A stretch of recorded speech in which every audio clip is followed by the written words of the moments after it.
Movie के start होते ही हमें दो आदमी दिखाए जाते हैं जो कि एक डेजर्ट से जा रहे थे। लेकिन तभी उनमें से एक आदमी वहां की जमीन खोदने लगता है। तब उनमें से दूसरा आदमी उस खोदी हुई जमीन में एक बॉक्स रख देता है। अब जिस आदमी ने जमीन खोदी होती है वो दूसरे आदमी से पूछता है कि आखिर हम इस बॉक्स को यहाँ पर क्यों दफना रहे हैं, जिस पर वो आदमी जवाब देता है क्योंकि ये एक मिस्टीरियस बॉक्स है, कोई आम बॉक्स नहीं है। ये बॉक्स पहले भी ढूंढा गया था और अब दोबारा कोई इसे यहाँ पर ढूंढने आएगा। लेकिन जब वो उसे दफना कर वापिस आ रहे होते हैं तो जिस आदमी का वो बॉक्स होता है वो अपने साथी को कहता है कि अब तो तुम्हें पता चल गया है कि उस बॉक्स को हमने कहाँ दफनाया है, इसीलिए वो उसे शूट करके मार देता है और इसके बाद वो खुद को भी शूट कर लेता है। इसके बाद हमें कुछ ब्लैक एंड व्हाइट पिक्चर्स दिखाई जाती हैं जिनमें हमें वही मिस्टीरियस बॉक्स देखने को मिलता है। इसके बाद सीन शिफ्ट होकर एक लड़के पर आता है जिसका नाम ब्राइस होता है और वो सोशल मीडिया पर वायरल होने के लिए गेम सेटअप किया करता था और इस बार वो एक एस्केप रूम नाम की गेम सेटअप करता है। इसके बाद वो अपने पार्टनर को कॉल करता है जो कि उसकी बेस्ट फ्रेंड थी। वो उसे कहता है कि हम पिछले कुछ सीजन से किसी भी वेबसाइट की टॉप लिस्ट में नहीं आए हैं, जिस पर उसकी फ्रेंड जवाब देती है कि तुम फिक्र मत करो, सब ठीक हो जाएगा देखना, और इस सीजन हम कुछ अच्छा कुछ स्पेशल करेंगे। इसके बाद ब्राइस डेकोरेशन आइटम स्टोर में जाता है जहाँ पर उसे वही मिस्टीरियस बॉक्स दिखता है, लेकिन शॉप की ओनर कहती है कि ये सेल के लिए नहीं है, जिस पर क्यूरियस होते हुए ब्राइस उससे पूछता है कि क्यों,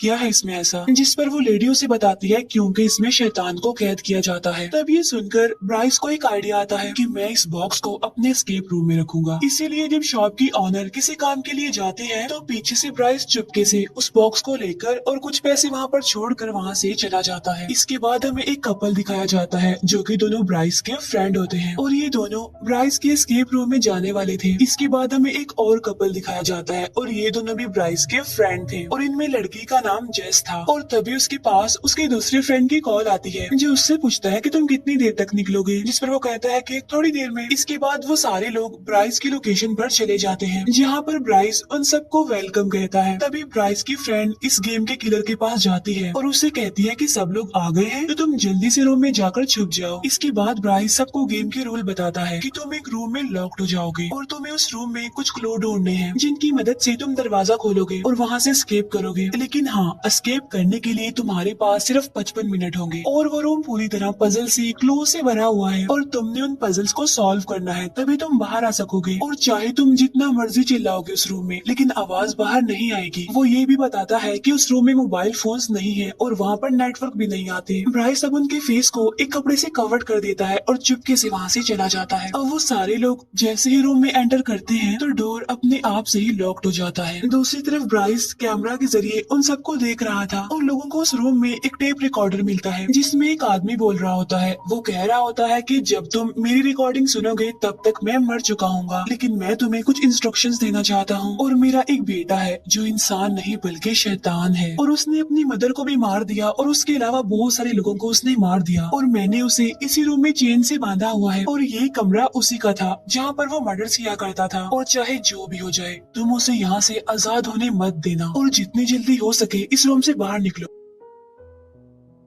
अब क्योंकि वो लोग गेम खेल रहे थे इसीलिए उन्हें ये सारी बातें गेम का ही एक हिस्सा लगती है, मजाक समझते हैं वो इसे। अब वो लोग वहाँ पर क्लूज और पजल्स ढूंढने लगते हैं कि तभी उन्हें उस टेप रिकॉर्डर वाले आदमी का बेटा दिखाई देता है जो कि वहीं पर चेन से बंधा हुआ था। तब वो सारे लोग इसे गेम का पार्ट समझकर उस पर हंसने लगते हैं। इसके बाद ब्राइस के एक फ्रेंड को वहाँ पर वही मिस्टीरियस बॉक्स दिखता है और बगैर सोचे समझे वो उस बॉक्स को खोल देता है, लेकिन उस बॉक्स में कुछ नहीं था, यानी वो खाली था। और जब ब्राइस का फ्रेंड वहाँ से चला जाता है तो उसी मिस्टीरियस बॉक्स में से एक ब्लैक कलर का साया निकलता है जो कि उस रिकॉर्डिंग वाले आदमी के बेटे के अंदर चला जाता है, लेकिन किसी का भी ध्यान उस तरफ नहीं जाता। और अब हम उस आदमी के बेटे को बॉक्समैन कहेंगे। लेकिन तभी उन्हें एक कबर्ड दिखाई देता है जिस पर लॉक लगा हुआ था और उस लॉक पर कुछ कोड नंबर थे और वो number red, green and blue colour में थे। तभी ब्राइस की फीमेल फ्रेंड को एक इरेजर मिलती है जिस पर DER लिखा हुआ था। फिर जब वो लड़की आगे बढ़ती है तो उसे वहाँ पर एक रस्सी दिखाई देती है और जब वो उस रस्सी को खींचती है तो तभी अचानक से उस टेप रिकॉर्डर वाले आदमी की डेड बॉडी वहाँ पर लटक जाती है, जिस पर पहले तो वो लोग घबरा जाते हैं लेकिन फिर वो इसे भी सीरियस नहीं लेते, वो इसे भी मजाक ही समझते हैं। फिर ब्राइस के फ्रेंड को कप के नीचे से 2 कॉइन मिलते हैं जिन्हें वो क्लू समझकर अपने पास रख लेता है। उधर दूसरी तरफ ब्राइस की ऑफिस के सिग्नल्स अचानक से चले जाते हैं जिससे उसे समझ नहीं आती कि आखिर ऐसा क्यों हो गया। बॉक्समैन जो कि चेन से बंधा हुआ था वो अपनी जगह से थोड़ा सा आगे आ गया था जिस पर उन्हें अब थोड़ा थोड़ा शक होने लगा था, जिस पर वो समझते हैं कि कि शायद बॉक्समैन की चेन 5 मिनट के बाद थोड़ा थोड़ा खुलती रहती है ताकि वो आहिस्ता आहिस्ता करके आगे आ सके। अब ब्राइस के फ्रेंड को बुक शेल्फ में से 5 रेड, 3 ग्रीन और 4 ब्लू कलर की बुक्स दिखती हैं, जिससे वो समझ जाता है कि वो लॉक जो कबर्ड से लगा हुआ है वो इन्हीं 3 कोड्स के कॉम्बिनेशन से खुल जाएगा, यानी 5, 3 एंड 4। और जब वो इसे अप्लाई करते हैं तो होता भी ऐसे ही है। वो नंबर एंटर करने पर कबर्ड का एक दरवाजा खुल जाता है, जिसमें से उन लोगों को एक चाबी मिलती है और वो चाबी वहीं पर रखे हुए एक सूटकेस की थी। और अब वो उस चाबी की मदद से उस सूटकेस को भी खोलने में कामयाब हो जाते हैं, जिसमें से उन्हें एक सीजर मिलती है। और अब उनके पास सिर्फ 37 मिनट्स रह गए थे। फिर ब्राइस का मेल फ्रेंड उस कैंची को लेकर बॉक्समैन के पास जाता है, जहाँ पर उसे एक कार्डबोर्ड बॉक्स मिलता है और तब वो उस कैंची से उस बॉक्स को काट देता है, जिसमें से उसे एक ड्रॉ का हैंडल मिलता है, जिसे वो अपने दूसरे मेल फ्रेंड को दे देता है। लेकिन तभी बॉक्समैन उस कैंची को लेकर ब्राइस के फ्रेंड को मार देता है और बार बार वो उसे उस कैंची से स्टैब करता है, जिसकी वजह से ब्राइस का फ्रेंड वहीं पर मर जाता है। अब ये सब देखकर उसके फ्रेंड्स काफी डर जाते हैं, इसीलिए वो दरवाजे को पीटते हुए चिल्लाने लगते हैं, लेकिन उनकी आवाज कोई नहीं सुन पाता। इसके बाद हमें ब्राइस दिखाया जाता है जो कि टेरिस पर खड़ा हुआ था। तभी उसके पास उसकी पार्टनर आती है जो उससे पूछती है कि तुम यहाँ पर क्यों खड़े हुए हो, जिस पर ब्राइस कहता है कि मैं परेशान हूँ क्योंकि मेरे कैमरे के सिग्नल्स चले गए हैं, जिस पर उसकी पार्टनर उसे कहती है कि तुम्हें गेम को बंद कर देना चाहिए। लेकिन ब्राइस ऐसा करने से इनकार कर देता है क्योंकि अगर वो ऐसा करेगा तो उनका गेम खराब हो जाएगा, जिसकी वजह से पब्लिक उनके एस्केप रूम को बेकार ही रिव्यूज देगी। उस रूम में ब्राइस के सारे फ्रेंड्स काफी डरे होते हैं, काफी घबराए होते हैं। वो बॉक्समैन पर चीजें उठाकर मारते हैं, लेकिन उसे इसका कोई असर नहीं होता। ब्राइस का फ्रेंड जेस की बैग से मोबाइल निकाल कर पुलिस अगर आप अभी भी वीडियो में हैं तो लाइक और सब्सक्राइब करके जाइएगा ज़रूर। कॉल करने की कोशिश करता है। अब जाहिर सी बात है वहाँ पर नेटवर्क नहीं आ रहा था। अब जैसे जैसे टाइम गुजरता जा रहा था बॉक्समैन अपनी चेन से खुलते खुलते आगे आ रहा था, यानी उन लोगों के करीब आता जा रहा था। ब्राइस का फ्रेंड कहता है कि हमें गेम को कंप्लीट करना होगा वरना ये तो हमें भी मार देगा।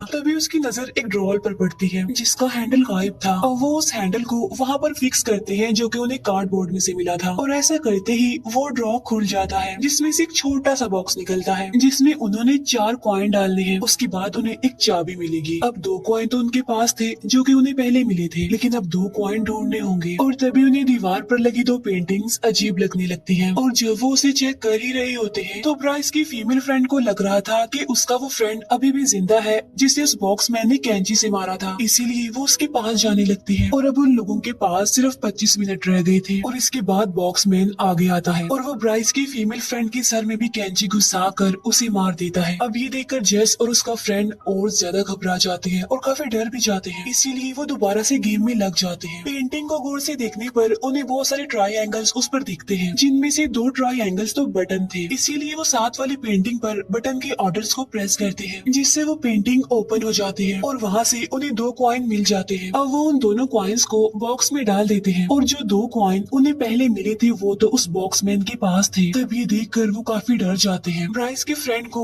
वहाँ पर एक स्मोक अलार्म दिखता है जो कि बिल्कुल बॉक्समैन के ऊपर लगा हुआ था, इसीलिए वो जेस को समझाता है कि मेरे पास एक लाइटर है, मैं बॉक्समैन के पीछे जाऊंगा, उसे डिस्ट्रैक्ट करूंगा, तब तक तुम लाइटर को स्मोक अलार्म के पास ले जाकर जला देना। तब जेस का फ्रेंड ऐसा ही करता है, वो बॉक्समैन के पीछे जाकर उसकी चेन पकड़ लेता है और जेस उस लाइटर को स्मोक अलार्म के पास ले जाकर जलाती है, लेकिन इससे कुछ भी नहीं होता। फिर वो दोनों किसी तरह बचकर बॉक्समैन से दूर आ जाते हैं। टाइम गुजरता जा रहा था, उनके पास सिर्फ 19 मिनट रह गए थे। उधर ब्राइस की पार्टनर उसे समझा रही होती है कि अगर उन लोगों को उस रूम में कुछ हो गया तो हम बहुत बुरा फंसेगी देखना, इसीलिए तुम्हें किसी भी तरह करके इस गेम को खत्म करना होगा। लेकिन ब्राइस अब भी इस बात के लिए एग्री नहीं हो रहा था और अब वो सिग्नल जाने से पहले की वीडियो देखने लगता है कि आखिरी सिग्नल जाने की वजह क्या है, जिससे उसे पता चलता है कि सिग्नल्स तब गए थे जब उस मिस्टीरियस बॉक्स को खोला गया था, जिसके बाद उनकी गेम का किलर अजीब तरीके से कैमरा को देख रहा होता है और तो और उसने कैमरा का वायर निकाल दिया और यही वजह बनी कि सिग्नल्स चले गए। अब ये देखकर ब्राइस समझ जाता है कि ये सब कुछ उस बॉक्स के खुलने के बाद ही हुआ। अब क्योंकि जेस और उसके फ्रेंड के पास बचने का कोई चांस नहीं होता तो जेस का फ्रेंड उससे कहता है कि मैं जाऊंगा बॉक्समैन के पास उसे वो कॉइन्स लेने, लेकिन जेस उसे ऐसा करने से मना कर देती है, जिस पर उसका फ्रेंड उसे कहता है कि देखना मैं जरूर ले आऊंगा वो कॉइन्स। इसके बाद जेस का फ्रेंड बॉक्समैन के पास जाता है जहाँ पर उसे कांच का टुकड़ा दिखाई देता है और तभी जेस बॉक्समैन की तरफ एक सूटकेस फेंक कर मारती है। तो मौके का फायदा उठाकर जेस का फ्रेंड उस कांच के टुकड़े को बॉक्समैन की आंख में घुसा देता है। अब इतने खतरनाक हमले के बाद भी बॉक्समैन को कुछ नहीं होता, उल्टा वो उसी कांच के टुकड़े से जेस के फ्रेंड पर अटैक करता है जिससे जेस का फ्रेंड बुरी तरह इंजर्ड हो जाता है और इसके बाद वो बेहोश हो जाता है।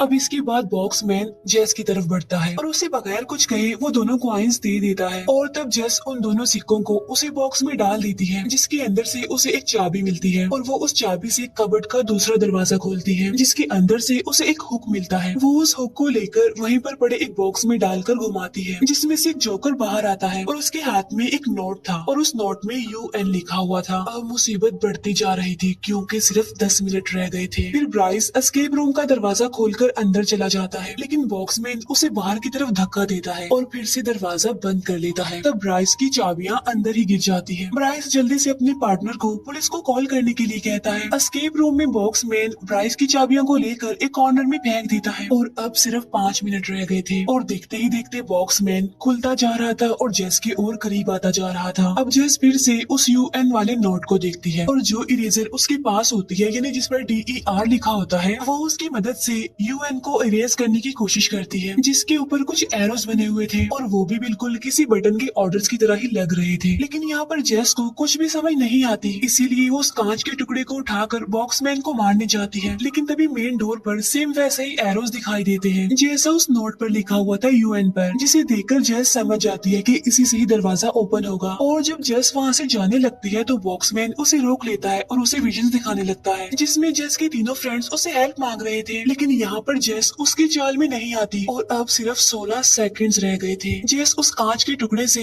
बॉक्समैन पर स्टैप करती है और वो मेन डोर पर बने एरोस को उन्हीं एरोस के ऑर्डर से प्रेस करती है जिसकी वजह से वो डोर ओपन हो जाता है और जेस टाइम से पहले ही वहाँ से बाहर आ जाती है। और तब बॉक्समैन जेस के लिए क्लैपिंग करने लगता है, शायद इसलिए कि वो इस गेम की सर्वाइवर थी। इसके बाद जेस वहाँ से भाग जाती है। इतनी ही देर में वहाँ पर पुलिस भी आ जाती है जो कि एस्केप रूम में जाती है जहाँ पर बॉक्समैन पुलिस पर भी अटैक करने ही वाला होता है कि तभी पुलिस उसे ही शूट कर देती है और यहाँ पर बॉक्समैन का खेल खत्म हो जाता है। उसके मरते ही वो काला साया उसके अंदर से निकल जाता है। इसके बाद जेस एक एम्बुलेंस के पास खड़ी हुई थी क्योंकि उसके फ्रेंड को हॉस्पिटल लेकर जाया जा रहा था, वो इंजर्ड था काफी। और वहीं पर ब्राइस भी खड़ा हुआ था जो जेस को देखकर क्रीपी सी स्माइल पास कर रहा था। ऐसा लग रहा था कि वो काला साया अब उसके अंदर आ गया हो। तब ब्राइस अजीब तरह से रिएक्ट करते हुए वहाँ से दूर चला जाता है। इसके बाद ब्राइस की पार्टनर उस बॉक्स को उसे शॉप पर लेकर जाती है उसे वापस करने के लिए और वो शॉप की ओनर को बताती है कि मैं ब्राइस के साथ रहती थी लेकिन अचानक से वो एक दिन गायब हो गया। जिस पर शॉप की ओनर कहती है कि मैंने उस दिन उसे समझाने की कोशिश भी की थी कि ये एक खतरनाक और मिस्टीरियस बॉक्स है, लेकिन उसने मेरी बात का यकीन नहीं किया और वो इसे कोई टॉय समझकर ले गया। तब शॉप की ओनर ब्राइस की पार्टनर से पूछती है कि क्या तुमने इस बॉक्स को देखा था खुलते हुए, जिस पर ब्राइस की फ्रेंड कहती है कि हाँ देखा था। जिस पर वो शॉप की ओनर कहती है कि ओहो अब वो शैतान तुम्हारे लिए वापस आएगा। तब ये सुनकर ब्राइस की फ्रेंड काफी डर जाती है और उसके परेशान होने के साथ ही ये मूवी यहीं पर एंड हो जाती है।